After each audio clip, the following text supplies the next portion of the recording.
as it was before, a Kashi Vishwanath temple in the complete form. Same thing with Vrindavan. Half of it has been broken and a masjid has been built. It was all done deliberately. In the case of Ayodhya, the only problem is that the court has held that breaking of the Babri Masjid was illegal.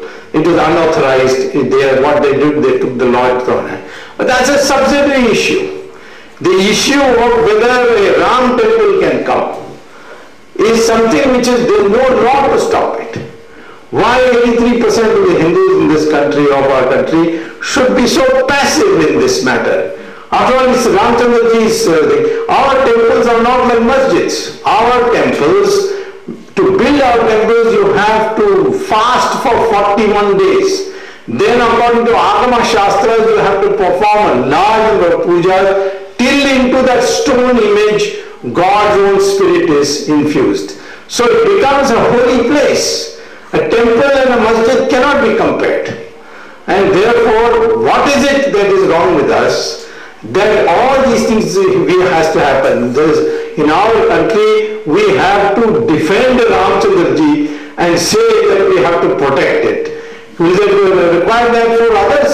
Can you expect in any Christian majority country that you have to go to court and prove that Christ was born of a virgin? Can you ever prove that anyway? You cannot prove it. But no one is called to prove it in a court of law that Christ was born of a virgin. And similarly, in Kashmir you have this Hazrat Bal. There is a bottle with hair of Muhammad, which is considered very sacred. And one day it went missing. So the Muslims rioted, and the rioting continued for 3 days. And the government didn't know what to do. They could not contain it. Fortunately, one lieutenant colonel came and said, I have found it. And he showed it. And it was put back and everything became quiet. But how do you know that lieutenant colonel didn't go to a hairdressing saloon and get some hair and put them up? You haven't done any DNA analysis. So there is a question of faith. And you are not going to interfere with that. But we find in our country, on every single issue of Hindus, you have to fight all the way just to establish a small thing. So, and with the majority, with the government elected by the Hindus. So time has come now for us to recognize this. It's not enough to be, as I said, you can have 1,000 goats standing in a forest, one tiger comes, all the 4,000 goats will run away. It's not enough to have numbers, it's not enough to be strong individually.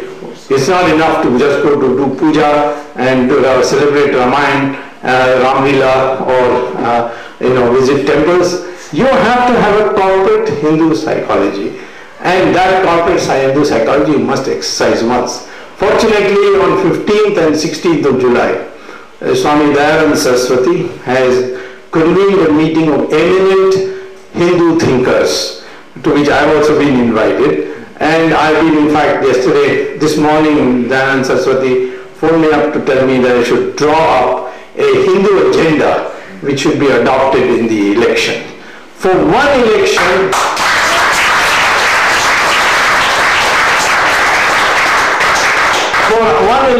don't look at anything else. Let the Hindus together vote for a Hindu agenda. That party or that front which is propagating a Hindu agenda, and all the sadhus say this is the front you should vote for, this is a symbol you should vote for. If all the sadhus combine and say, and all Hindus need not combine. Out of 83%, if 40% combine, you got absolute majority. The remaining 43% can remain secular, we don't mind. The 40%, if they consolidate, you can do it. And ultimately, we need to develop our identity. There's so much confusion. What is India? India, which country is it? Is it something that the British created in 1947? Or are we an ancient country? If we are an ancient country, how is the Muslim and Christian connected with it? So these are questions which you have to answer. And I have proposed that the identity of India is Hindustan, which means a land of Hindus and those others whose ancestors are Hindus, or those others who proudly acknowledge that their ancestors are Hindus. So the Muslims and Christians say our ancestors are Hindus, you are part of Hindustan. If you say your ancestors are Gori and Ghazni, then you better go to Pakistan. You don't belong to our country. That is the identity of India. It's a continuing civilization. The continuing civilization is a Hindu civilization. Even if people have other religion, the culture is Hindu. That has to be imposed with the help of, with the willingness of the people. And we have to make people accept this. And consequently, there are certain things that we have to do. Why I have been propagating for a long time that Sanskrit should become the national language of India, and it is because Sanskrit vocabulary is there in every language. Even in Tamil, 40% of the words are Sanskrit. Karunanidhi's name is Sanskrit name. I asked Karunanidhi, what will you say in Tamil for your election symbol? He said, Chinnam. I said, Chinnam? Where did this Chinnam come from? It came from Sanskrit word Chin. And I said, what is your Chinnam? He said, Udayan Suryan. I said, what Tamil is that? So, consequently, every Indian language has a Sanskrit vocabulary in large percentage. In Malayalam, it is as much as 80%, Bengali maybe 90%. So, consequently, we should ultimately try to bring Sanskrit back. The way to do it is to use Hindi and go on Sanskritizing the vocabulary of Hindi till it becomes Sanskrit. And this is what Adi Shankaracharya did with Pali. When he came, Pali had taken over Sanskrit. And then he said, no, don't ask for removal of Pali. Make vocabulary of Pali more and more Sanskrit. And the Pali went on becoming Sanskritized, and ultimately Pali disappeared and Sanskrit came back.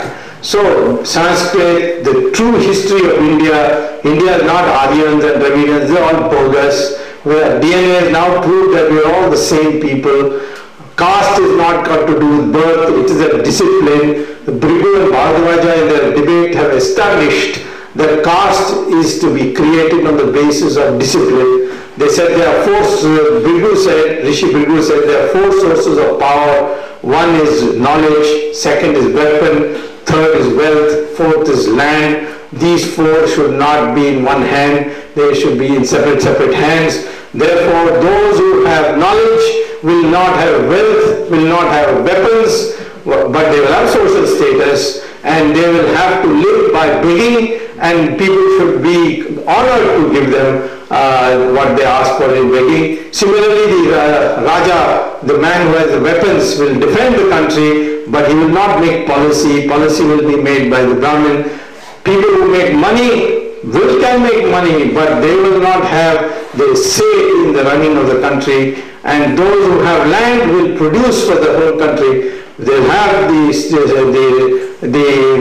great gratitude of the country, but land by itself cannot decide. So this is the whole idea, but somewhere it got connected with birth. And if you adopt the discipline of that caste, you become of that caste. That's why Valmiki was from a hunter family. Some say he was a Dalit, and he became a Maharishi. Vedavyasa's mother was a fisherwoman, and he wrote the Mahabharata, and he became a Maharishi. Then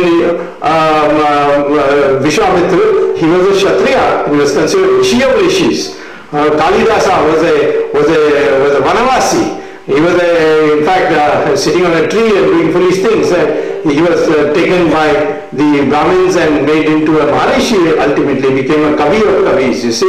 So the only prominent Brahmin I can think of today is Ravan. Ravan was a Brahmin, by the way.